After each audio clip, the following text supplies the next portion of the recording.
Hi guys, ഇന്ന് ഞാൻ വന്നിരിക്കുന്നത് നമ്മൾ ഈ കാണുന്ന ഇഞ്ചി ഉപയോഗിച്ചിട്ട് ഒരു പ്രത്യേക രീതിക്ക് നമ്മൾ ഇഞ്ചി ഉപയോഗിച്ചിട്ടുള്ള ഒരു ഫേസ് ക്രീമിൻ്റെ റെമഡിയാണ് ഇന്ന് നിങ്ങളുമായി ഞാൻ ഷെയർ ചെയ്യാൻ പോകുന്നത്. അപ്പോൾ നമ്മൾ ഈ ഒരു ഇഞ്ചി ഉപയോഗിച്ചിട്ടുള്ള ഈ ക്രീം നമ്മൾ ഫേസിൽ അപ്ലൈ ചെയ്ത് വരികയാണെന്നുണ്ടെങ്കിൽ നമ്മുടെ ഫേസിൽ മുറിപ്പാടുകൾ ഉണ്ടാവും. മുറി വന്നിട്ട് അതിൻ്റെ ആ ഒരു തഴമ്പും കാര്യങ്ങളുണ്ടാവും. അതുപോലെ പൊള്ളിയ പാടൊക്കെ ഉണ്ടെങ്കിൽ അപ്പോൾ അത് കൈമേലാണെങ്കിലും ഫേസിലാണെങ്കിലും എവിടെയാണെങ്കിലും നമുക്ക് ഈ ഒരു ക്രീം ഉപയോഗിച്ചുകൊണ്ട് അത് മാറ്റാൻ പറ്റും.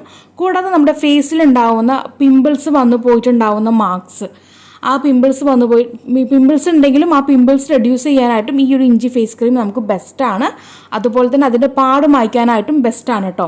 പിന്നെ അതുപോലെ നമ്മുടെ ഫേസിലുണ്ടാവുന്ന കറുത്ത പാടുകൾ, ആ പാട് ഡാർക്ക് സ്പോട്ട് എന്ന് പറയുന്ന ഒരു കറുത്ത പാട് നമുക്ക് ഫെയ്ഡ് ആക്കാനായിട്ടും ഈ ഒരു ഇഞ്ചി ക്രീം ബെസ്റ്റായിരിക്കും നമ്മുടെ ഫേസിന്. അപ്പോൾ നമുക്ക് എങ്ങനെ ഈ ഒരു ക്രീം ഉണ്ടാക്കിയെടുത്തു എന്നുള്ള വീഡിയോ സ്റ്റാർട്ട് ചെയ്യാം. അപ്പോൾ ആദ്യം ഞാനിത് ഈ കാണുന്ന ഒരു ചെറിയൊരു കഷ്ണം ഇഞ്ചി എടുത്തിട്ട് അതിൻ്റെ തോല് കംപ്ലീറ്റ് ആയിട്ടും റിമൂവ് ചെയ്യുകയാണ്. റിമൂവ് ചെയ്തതിന് ശേഷം നമ്മളത് നന്നായിട്ടൊന്ന് വാഷ് ചെയ്ത് കൊണ്ടുവന്ന് ഒന്ന് ഗ്രേറ്റ് ചെയ്ത് കൊണ്ടുവരാം കേട്ടോ. നമുക്ക് കട്ട് ചെയ്യണമെങ്കിൽ കട്ട് ചെയ്തെടുക്കാം, ഗ്രേറ്റ് ചെയ്താണെങ്കിൽ അത്രയും നല്ലത്. അപ്പോൾ ഞാൻ ഗ്രേറ്റ് ചെയ്തിട്ടാണ് ഈ ഒരു ഇഞ്ചി എടുക്കുന്നത്. എന്നതിന് ശേഷം ഞാനിത് ഒരു മിക്സി ബൗളിനകത്തേക്ക് അങ്ങ് ആഡ് ചെയ്ത് കൊടുക്കുകയാണ്. അതിനകത്തേക്ക് നമ്മളൊരു അല്പം വെള്ളം കൂടി അങ്ങ് ചേർക്കുന്നുണ്ട് കേട്ടോ. ഒരു അര ഗ്ലാസ്സോളം നമുക്ക് വെള്ളം എത്ര ആയാലും പ്രശ്നമില്ല, കൂടിയാലും കുഴപ്പമില്ല കുറഞ്ഞാലും കുഴപ്പമില്ല. അപ്പോൾ നമുക്ക് ഇച്ചിരി വെള്ളം അങ്ങോട്ട് ചേർത്ത് കൊടുക്കാം. എന്നിട്ട് നന്നായിട്ട് അങ്ങ് മിക്സ് ചെയ്ത് കൊണ്ടുവരാം, നല്ല രീതിക്ക് അരച്ച് കൊണ്ടുവരാം. അരച്ച് വന്നതിന് ശേഷം നമ്മളിത് ഒരു അരിപ്പ് ഉപയോഗിച്ചിട്ട് ഫിൽറ്റർ ചെയ്തെടുക്കുകയാണ് കേട്ടോ. ഇത് നമ്മൾ ഇതിൻ്റെ സ്റ്റാർച്ചാണ്, ഈ ഒരു ഇഞ്ചിയുടെ സ്റ്റാർച്ച് ഉപയോഗിച്ചിട്ടാണ് ഇന്നത്തെ ഈ ഒരു ക്രീം നമ്മൾ തയ്യാറാക്കി എടുക്കുന്നത്. അപ്പോൾ ഇതിന് മുന്നേ ഞാൻ പൊട്ടാറ്റോയും അതുപോലെ തന്നെ നമ്മുടെ റൈസിൻ്റെയൊക്കെ സ്റ്റാർച്ച് എടുക്കുന്ന ഒരു വീഡിയോ ചെയ്തിട്ടുണ്ടായിരുന്നു. അതേ പ്രോസസ്സിങ് തന്നെയാണ് നമ്മൾ ഇവിടെയും ചെയ്ത് കൊണ്ടുവരുന്നത്. ഇഞ്ചി അരച്ചിട്ട് അതിൻ്റെ ആ ഒരു സ്റ്റാർച്ച് നമ്മളിതുപോലെ വെള്ളത്തിലങ്ങ് മുക്കി നമ്മളങ്ങനെ സ്ക്വീസ് ചെയ്ത് കൊണ്ടുവരികയാണ് കേട്ടോ. അപ്പോൾ ഇങ്ങനെ നമ്മൾ വെച്ചതിന് ശേഷം ഒരു മാക്സിമം ഒരു അരമണിക്കൂർ അല്ലെങ്കിൽ ഏകദേശം ഒരു അരമണിക്കൂർ മതിയാവും. അരമണിക്കൂർ കൊണ്ട് തന്നെ നമ്മുടെ ആ ഒരു സ്റ്റാർച്ച് നമുക്ക് ഈ ഒരു ബൗളിനടിയിൽ നമ്മൾ പിഴിഞ്ഞെടുത്ത ആ ഒരു ബൗളിനടിയിൽ നമുക്ക് അടിഞ്ഞു കൂടിയിട്ടുണ്ടാവും. ആ ഒരു സ്റ്റാർച്ചാണ് നമുക്ക് വേണ്ടത്. അപ്പോൾ ഗൈസ് നമുക്ക് നോക്കാം അരമണിക്കൂർ കഴിഞ്ഞതിന് ശേഷം നമ്മുടെ സ്റ്റാർച്ച് എത്രത്തോളം കിട്ടിയിട്ടുണ്ട് എന്നുള്ളത്. അപ്പോൾ നമ്മൾ ഈ കാണുന്ന മേളിലത്തെ വെള്ളം ഉണ്ടല്ലോ അത് നമുക്ക് മാറ്റി കൊടുക്കാം. നിങ്ങൾക്ക് വേണമെങ്കിൽ വീണ്ടും ഇതിനകത്തേക്ക് നോർമൽ നമ്മൾ കുടിക്കുന്ന ശുദ്ധമായിട്ടുള്ള വെള്ളം ഇതിനകത്തേക്ക് ആഡ് ചെയ്തിട്ട് ഒന്ന് തെളിയും വരെ നമുക്ക് ഈ ഒരു സ്റ്റാർച്ചിൻ്റെ ആ ഒരു കളർ, മേലത്തെ ആ ഒരു ഇഞ്ചിൻ്റെ കളർ മാറാൻ വേണ്ടിയിട്ട് പ്യുവർ വൈറ്റ് ആയിട്ട് കിട്ടാൻ വേണ്ടി നമുക്ക് വീണ്ടും വേണമെങ്കിൽ വെള്ളം ഒഴിച്ചിട്ട് ഇതുപോലെ അരമണിക്കൂർ വെയിറ്റ് ചെയ്തതിന് ശേഷം ആ ഒരു വെള്ളം കളഞ്ഞ് നമുക്ക് ആ ഒരു സ്റ്റാർച്ച് എടുക്കാം. അപ്പോൾ ഞാനിവിടെ അങ്ങനെയൊന്നും ചെയ്യുന്നില്ല. ജസ്റ്റ് നമ്മൾ ആ ഫസ്റ്റ് ഒഴിച്ചു കൊടുത്തിരിക്കുന്ന വെള്ളം മാത്രം അങ്ങ് മാറ്റിയിട്ട് ആ ഒരു സ്റ്റാർച്ച് എടുക്കാനുണ്ട്. പിന്നെ ഈ ഒരു വെള്ളം കളയേണ്ട കാര്യമില്ല. നമുക്ക് അതിലേക്ക് അല്പം വീണ്ടും വെള്ളം ചേർത്തിട്ട് നമുക്ക് തല കഴുകാനായിട്ടും ഉപയോഗിക്കാം കേട്ടോ. കുളി കഴിഞ്ഞ് വന്നതിന് ശേഷം നമുക്ക് തലയിൽ അത് സ്പ്രേ ചെയ്ത് കൊടുക്കുക, അല്ലെങ്കിൽ നമുക്ക് തല കുളിക്കുന്ന സമയത്ത് തലയിൽ അങ്ങ് ഒഴിച്ചു കൊടുത്താലും മതിയാവും. നല്ലതാണ് നമ്മുടെ മുടിക്ക് കേട്ടോ.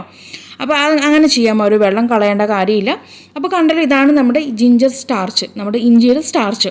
ഈ ഒരു സ്റ്റാർച്ചിനകത്തേക്ക് ഇനി നമ്മൾ 2 കാര്യങ്ങളാണ് ആഡ് ചെയ്ത് കൊടുക്കുന്നത്. അത് അങ്ങ് ചേർത്ത് കഴിയുമ്പോൾ നമ്മുടെ ഈ ഒരു ഇഞ്ചി ഫേസ് ക്രീം റെഡി ആയിട്ട് വന്നിട്ടുണ്ടാകും. അപ്പോൾ വേറെ ഒന്നുമില്ല, നമ്മൾ ഫസ്റ്റായിട്ട് ഇതിനകത്തേക്ക് ആഡ് ചെയ്ത് കൊടുക്കുന്നത് തേനാണ്. തേൻ ഒത്തിരി നമുക്ക് ആവശ്യമില്ല, വെറും 2 തുള്ളി മാത്രം, കൂടരുത് കേട്ടോ, 2 തുള്ളി മതി. നമുക്ക് ഒത്തിരി അങ്ങ് ആയി കഴിയുമ്പോൾ ഇത് അപ്ലൈ ചെയ്യാനായിട്ടൊരു ബുദ്ധിമുട്ടുണ്ടാവും. അപ്പോൾ അതുകൊണ്ട് 2 തുള്ളി നമുക്ക് തേൻ ഇതിനകത്തേക്ക് ആഡ് ചെയ്ത് കൊടുക്കാം. പിന്നീട് ഞാൻ ഇതിനകത്തേക്ക് ചേർക്കുന്നത് നമ്മുടെ ഷംനൂസ് ഓർഗാനി ഹെർബൽ ബ്യൂട്ടിയുടെ നോർമൽ ആലോവേര ജെല്ലാണ്.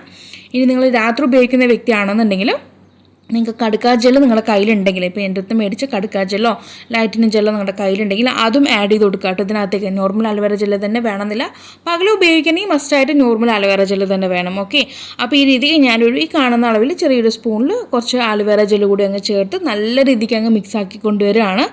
മിക്സാക്കി കഴിയുമ്പോൾ നമ്മുടെ ഈ ഒരു ഇഞ്ചിയുടെ ഫേസ് ക്രീം റെഡി ആയിട്ടുണ്ട്. ഞാൻ നേരത്തെ പറഞ്ഞ പോലെ തന്നെ പൊള്ളിയ പാടുകൾ, മുറിപ്പാടുകൾ, കരിമംഗല്യം, പിഗ്മെൻറ്റേഷൻ ഇതെല്ലാം ഫെയ്ഡായി നമ്മുടെ സ്കിന്നൊന്ന് ബ്രൈറ്റൻ ചെയ്യാനായിട്ടുള്ള സൂപ്പറായിട്ടുള്ള ഇഞ്ചി ഫേസ് ക്രീമാണ് ഈ ക്രീം കേട്ടോ.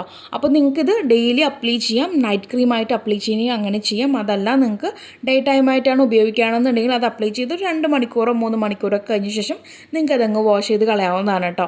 പിന്നെ അതുപോലെ തന്നെ നമുക്കിത് ചെറിയ രീതിക്ക് ഒരു നീറ്റിൽ അനുഭവപ്പെടും. ഏകദേശം 1 മിനിറ്റോളം എടുക്കും ആ ഒരു നീറ്റിൽ കേട്ടോ. പെട്ടെന്നൊന്നും നീറ്റിൽ നിൽക്കത്തില്ല, ചെറിയ രീതിക്ക്, വലുതായിട്ടൊന്നും അല്ല, ചെറിയ രീതിക്ക് ഒരു നീറ്റിൽ എന്തായാലും ഉണ്ടാവും. അതുപോലെ തന്നെ ഇത് സെൻസിറ്റീവ് സ്കിന്നുകാർ ഉപയോഗിക്കുകയാണെന്നുണ്ടെങ്കിൽ തീർച്ചയായിട്ടും നിങ്ങളൊരു പാച്ച് ടെസ്റ്റ് റെസ്റ്റ് ചെയ്തതിന് ശേഷം വേണം ഇത് ഉപയോഗിക്കാനായിട്ട്, അല്ലെങ്കിൽ നിങ്ങൾക്കത് ബുദ്ധിമുട്ടുണ്ടാക്കും. അപ്പോൾ അതുകൊണ്ടാണ് പറയുന്നത്. അപ്പോൾ അത് പ്രത്യേകം ഒന്ന് ശ്രദ്ധിക്കാം. ഡ്രൈ സ്കിന്നുകാർക്ക് ഇതിനകത്തേക്ക് വേണമെങ്കിൽ ഓയിലൂടെ ആഡ് ചെയ്ത് കൊടുക്കാവുന്നതാണ് കേട്ടോ. പിന്നെ നമ്മുടെ ഈ ഒരു ഫേസ് ക്രീം ഫ്രിഡ്ജിനകത്ത് വേണം സ്റ്റോർ ചെയ്ത് വെക്കാനായിട്ട്. മാക്സിമം നമുക്കിതൊരു 4-5 ദിവസം മാത്രമേ ഉപയോഗിക്കാൻ പറ്റുള്ളൂ. അതിനുള്ളിൽ തന്നെ നിങ്ങൾ ഉപയോഗിച്ച് തീർക്കുക കേട്ടോ.